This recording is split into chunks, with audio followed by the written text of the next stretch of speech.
What's going on, everyone? So I want to do a quick intro. This video is going to be roughly about 20 minutes long. I got some feedback from some people. They said they want certain topics covered, which I have that written down and I will be doing later. They said they wanted the videos to be a little bit longer, which this one is. And they basically said just to document everything that we're doing and let us decide, let you guys decide what you guys like. So keep the feedback coming. It helps me. I don't even remember if I mentioned please like and share and comment down below. That helps the channel grow as well, getting people just interacting. Besides that, I know that we're going to have some dyno and trans carnage going on. We have an engine block that we're doing a head gasket on. Watch that little segment. You might learn a couple things, and well, I'll let the video take over. Thanks for watching. So we are outside with our next dyno tune. This appointment was actually a little bit late. I think it was actually more than an hour late, but still going to get him in today. What I'm going to do though is pull out the spark plugs. Try to speed up the process here. He barely spoke any English, which is fine. There's just that, trying to ask him, hey, when was the last time the spark plugs were changed? And it wasn't easy to ask him. He really didn't know. He just smiled. So we take them out anyways. I'm just trying to fast forward the process. If they look old, we're going to swap them out, and that can be done off the dyno and just speed up this whole process of then getting it on the dyno and doing what I should do, that it's here for, a dyno tune. So I got the one plug that I just pulled off. It doesn't look too bad. My camera's trying to focus. It does definitely look old. There's actually some oil, it appears like, on the threads. You can kind of see that. So as my camera is struggling to focus and adjust, I'm gonna pull the other spark plugs out, see how they are. They are still pretty hot too, so trying not to burn myself here.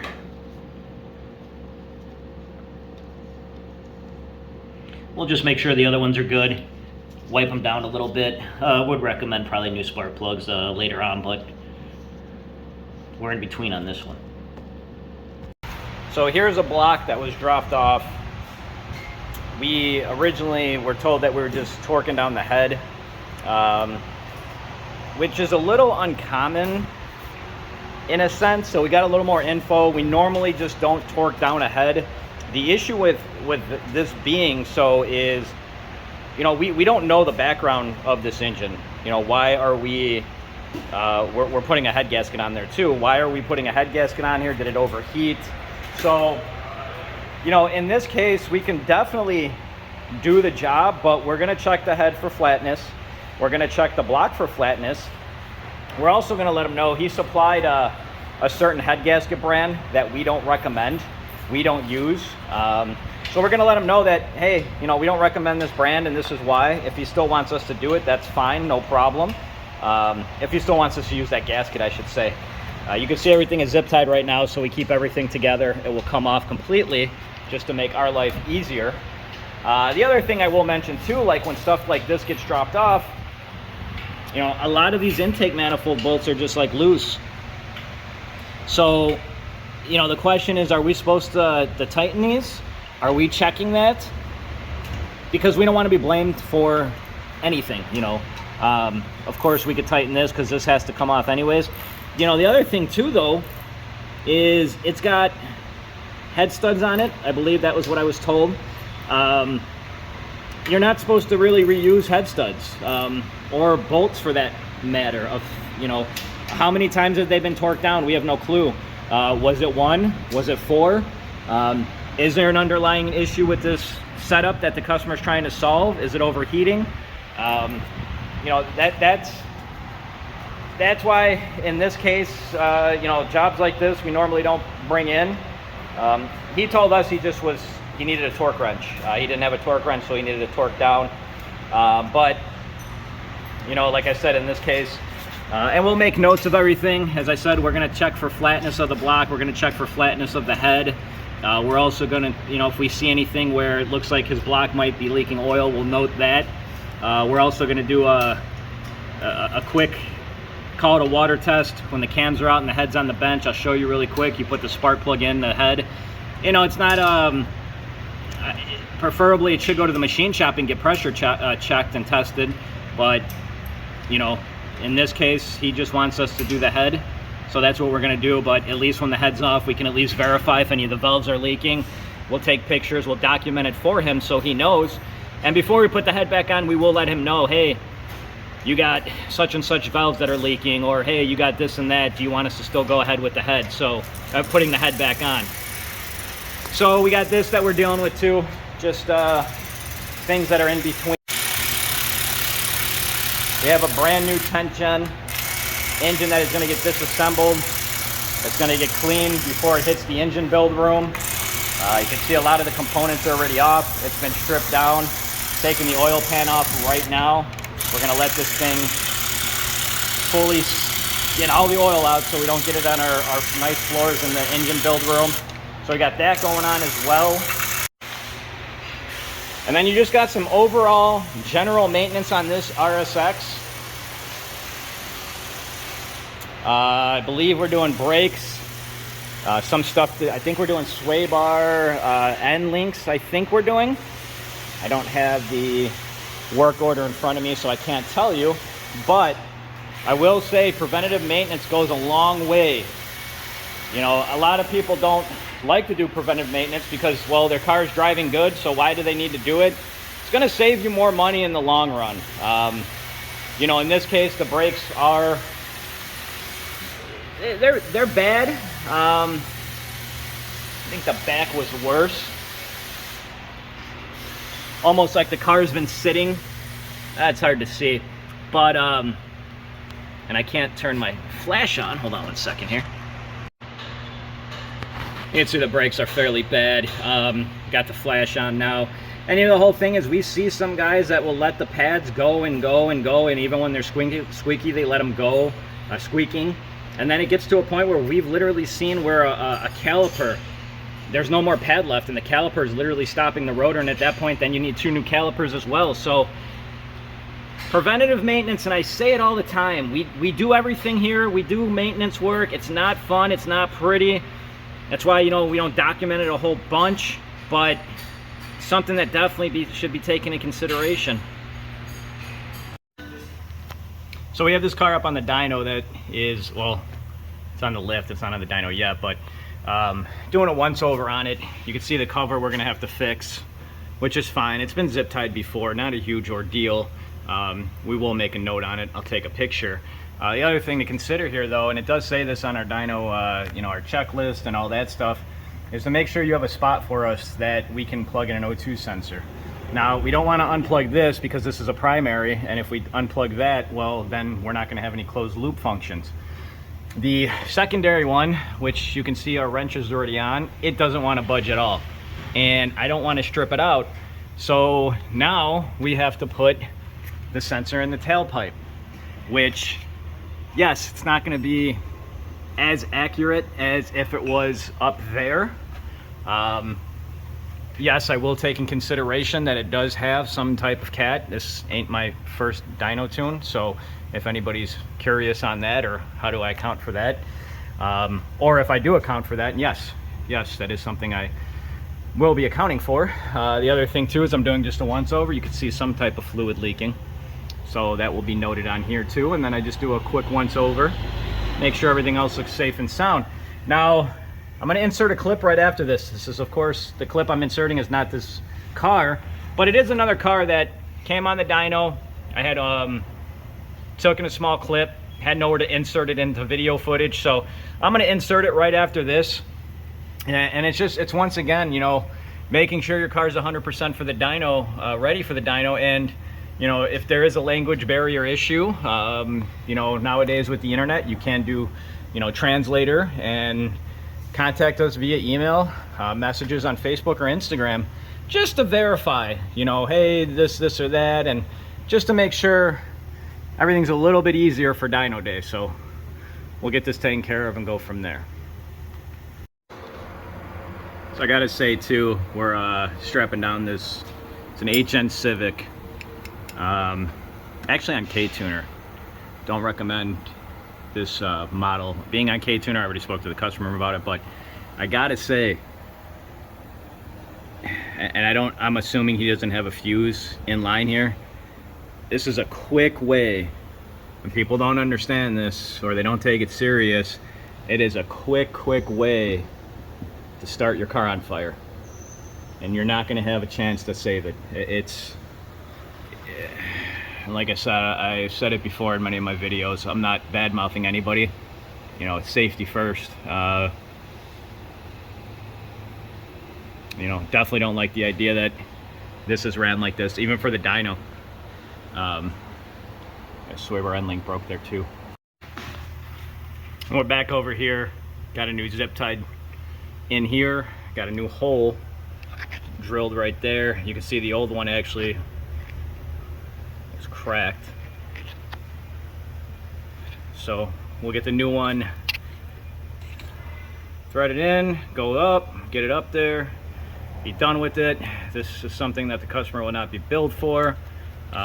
Stuff like this, you know, you don't see, but it is done.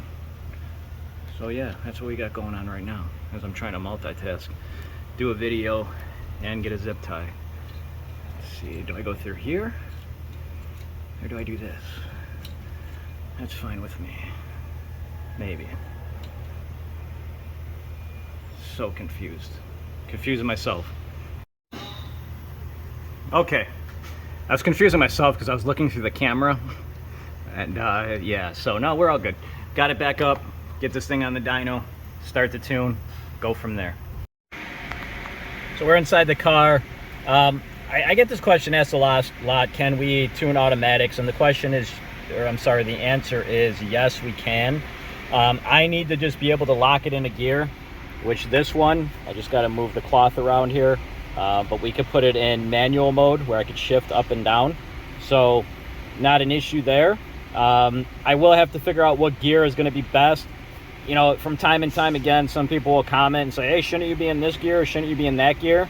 The rule of thumb is you want a 1-to-1 gear, but also I want to make sure I'm not doing like 150 on the dyno where it's unsafe, where if anything were to happen, let's say a tire blowout, that I can stop the car fairly quickly. You know, 100, 105 miles per hour, these cars will get up to. You know, that is what it is, but I'm not trying to take it past like 125 or 140. And at that point, it's just a recipe for disaster. And let me show you the oxygen sensor really quick.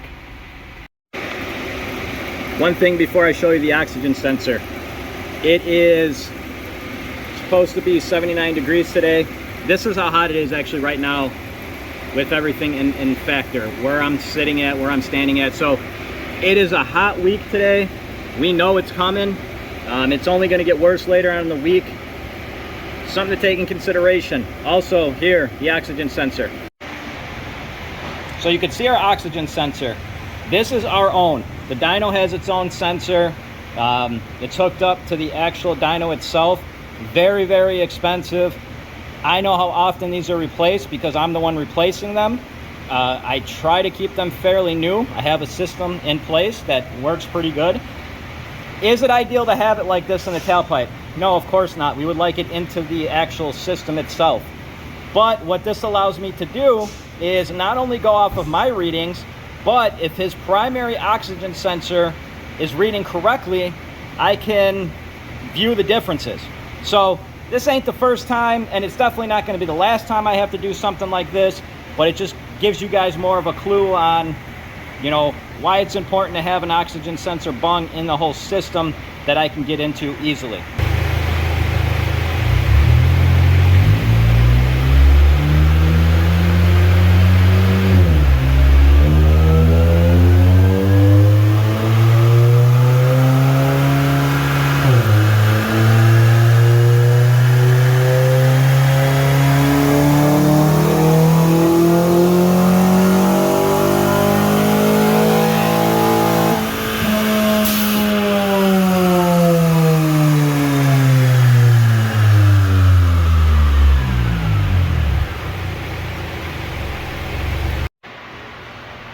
So going in between, back on the RSX, You can see the front brakes are definitely, when the tires are off, they definitely need to be done.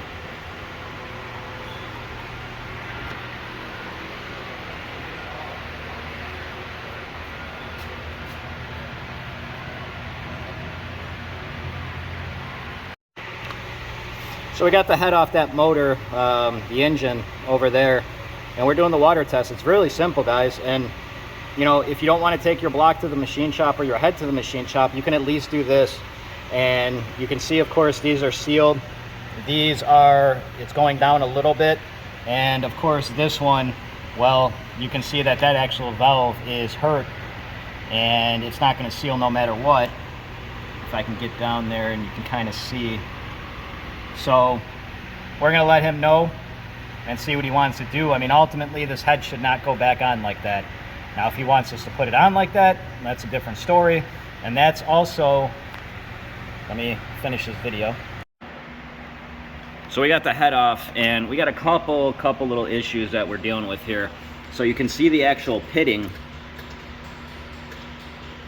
which possibly can cause issues. And then we have the specs here, according to Honda, how you should check for flatness.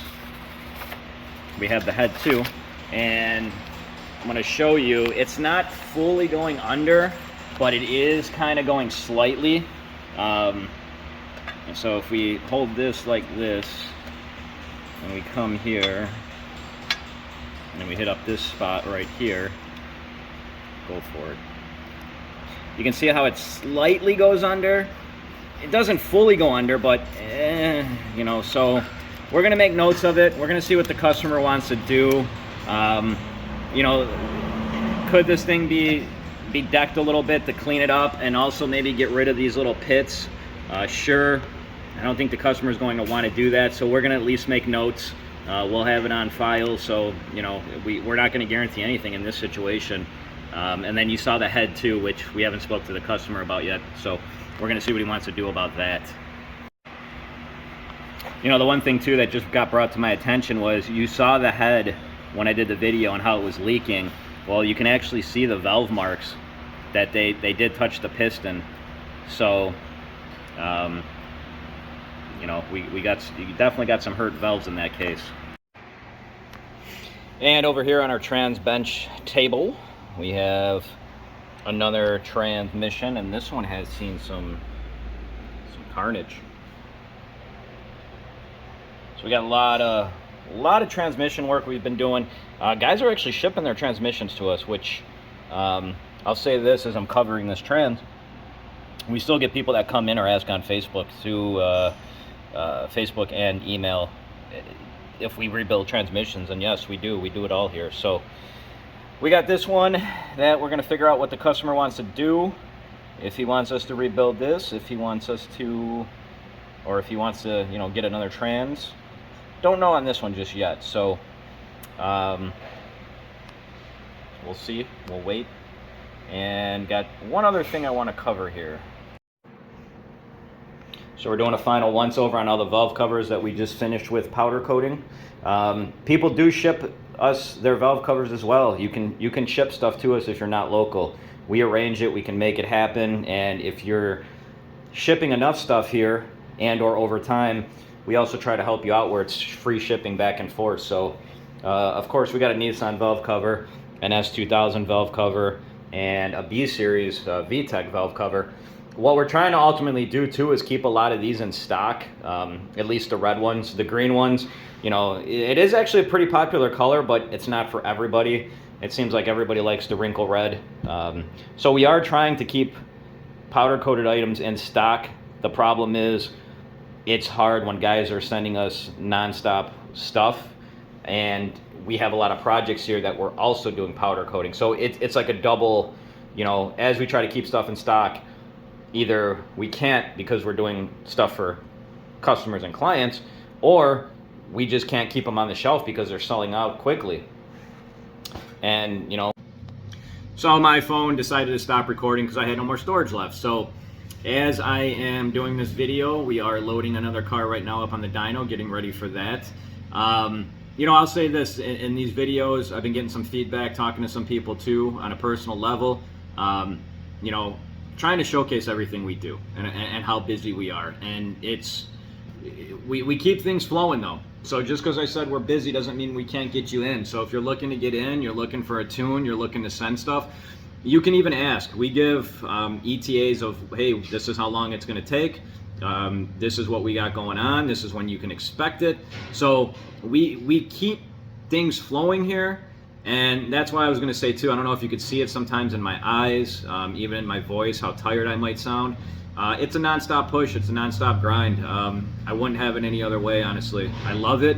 It's tiring at times, but it's rewarding. So thanks for watching this video. If you made it to the end, really appreciate it. Please like and share. It does help the channel grow. It helps get the content out there as well. Besides that, I will see you in maybe next week, maybe in a couple days. We'll see.